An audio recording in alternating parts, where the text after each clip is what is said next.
கர்த்தருடைய பரிசுத்த நாமத்திற்கு ஸ்தோத்திரம். என்னன்னா வாக்குத்தத்தங்கள் வாக்குத்தத்தம் இருக்கு பாருங்க.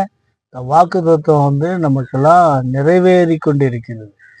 சர்ச்சுக்கு ஆத்துமநேசர் சபைக்கு ரெகுலரா யாரெல்லாம் வரீங்களோ அவங்களுக்கெல்லாம் இந்த வாக்குத்தத்தங்கள் நிறைவேறி கொண்டு இருக்கிறதை என் கண்ணாலே பார்க்கிறேன்.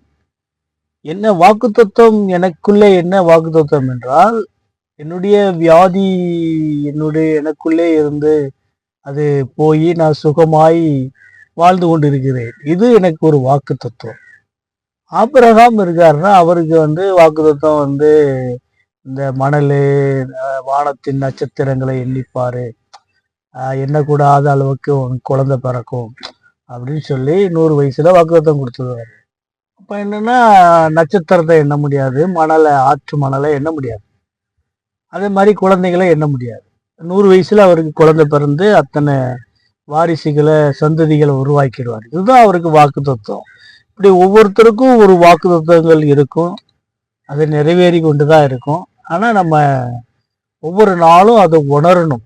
ஏன் உணரணும் என்றால், உணர்ந்து அதை நம்ம மகிமைப்படுத்தணும். கர்த்தரை மகிமைப்படுத்துவது மட்டுமல்ல, பாருங்க, அவரை போற்றணும், அவரை துதிக்கணும், தினமும் அவரை குறித்து தியானிக்கணும், சோத்திரம் செலுத்தணும். ஏனென்று சொன்னால், நீங்கள் ரோமர் 4:5, ரோமர்ல 4வது அதிகாரத்துல 5வது வசனம், ஒருவன் கிரியை செய்யாமல் பாவியை நீதிமானாக்குகிற இடத்தில் விசுவாசம் வைக்கிறவனாயிருந்தால் அவனுடைய விசுவாசமே அவனுக்கு நீதியாக எண்ணப்படும். கிரியை செய்யணும். கிரியையெல்லாம் நம்ம வாயால கர்த்தருக்கு கிரியை என்ன செய்ய போறோம்? சோத்திரம் செலுத்தணும், காணிக்க தசம பாகம் கொடுக்கணும், ஞாயிற்றுக்கிழமை சபைக்கு போகணும், கர்த்தரை ஆராதிக்கணும். இந்த கிரியைகளை நம்ம செய்யணும். அந்தபடி ரோமர் 4:5 4:6 அந்தபடி கிரியைகள் இல்லாமல் தேவனாலே நீதிமானாக்கப்படுகிற மனுஷனுடைய வாக்கியத்தை காண்பிக்கும் பொருட்டு எவர்களுடைய அக்கிரமங்கள் மன்னிக்கப்பட்டதோ எவர்களுடைய பாவங்கள் மூடப்பட்டதோ அவர்கள் பாக்கியவான். எவர்களுடைய அக்கிரமங்கள் மன்னிக்கப்பட்டதோ எவர்களுடைய பாவங்கள் மூடப்பட்டதோ அவர்கள் பாக்கியவான். அப்போ வாக்குத்தத்தம் நிறைவேறினவர்கள் ஒவ்வொரு நாளும் உணர்ந்து,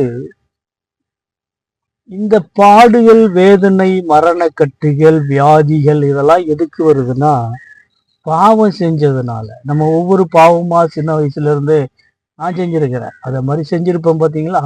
இதெல்லாம் அவர் எண்ணாம இருந்து நம்ம பாவங்களை மன்னிக்கப்பட்டு அக்கிரமங்கள்லாம் மூடப்பட்டு நம்ம சுகமாய், நம்ம வியாதியிலிருந்து நீங்கி நம்ம சுகமாய் எப்போதை விட அதிக சுறுசுறுப்பாய் வேலை செய்கிறோம். நான் செய்கிறேன். அப்போ பாக்கியவான், என்னை பாக்கியவான். பாவங்கள்லாம் மூடப்பட்டது, அக்கிரமங்கள்லாம் மூடப்பட்டது, மன்னிக்கப்பட்டது. இப்போ நான் பாக்கியவான் அப்படின்னு இந்த வசனம் எனக்கு உங்களுக்கு போதிக்குது.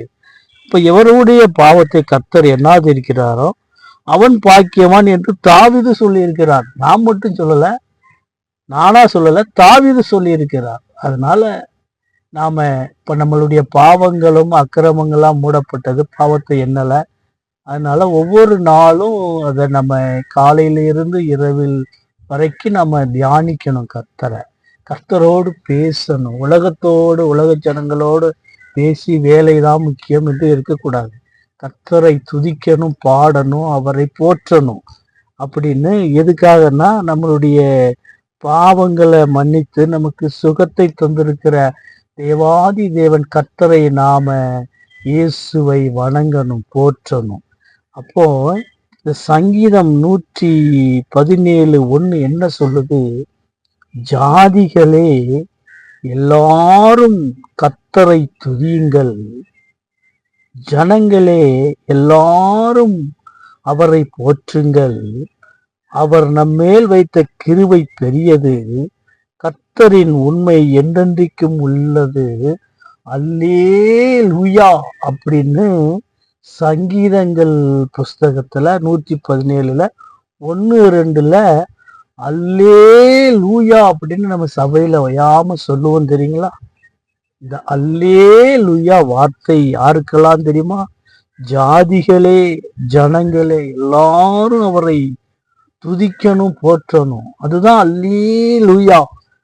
அவர் நம்மேல் வைத்த கிருபை பெரியது.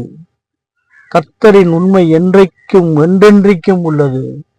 இந்த மாத்திரைகளை சாப்பிட்டுட்டு வைத்தியம் பண்ணிட்டு வியாதி குணமாகி சுகமா வாழ முடியாது. ஆனா அது என்னென்னைக்கும் அந்த சுகம் கிடைக்காது. மறுபடியும் வரும், நிச்சயம் வரும். ஹார்ட் அட்டாக் வர்றவங்க 3 தடவை வருமாமா அப்படின்னு சொல்றாங்க.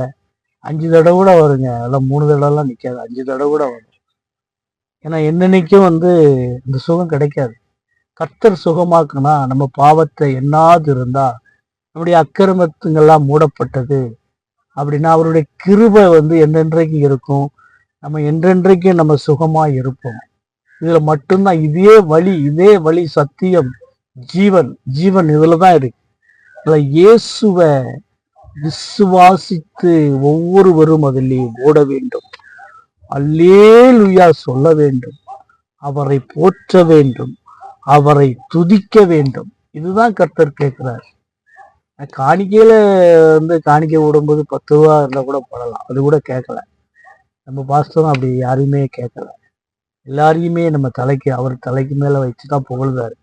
துட்டு கொடுத்தாலும் சரி, காணிக்கை கொடுத்தாலும் சரி, கொடுத்தாலும் சரி, காணிக்கையில 10 ரூபா போட்டாலும் சரி, அல்லேலூயா சொல்லணும், கர்த்தரை துதிக்கணும், அவரை போற்றணும், ஆராதிக்கணும். கூடுங்கள். எனவே யாருமே கர்த்தரை விட்டு விடாதீர்கள். என்றென்றைக்கும் அவரை சோத்தரிப்போம். அல்லேலூயா. ஆமென்.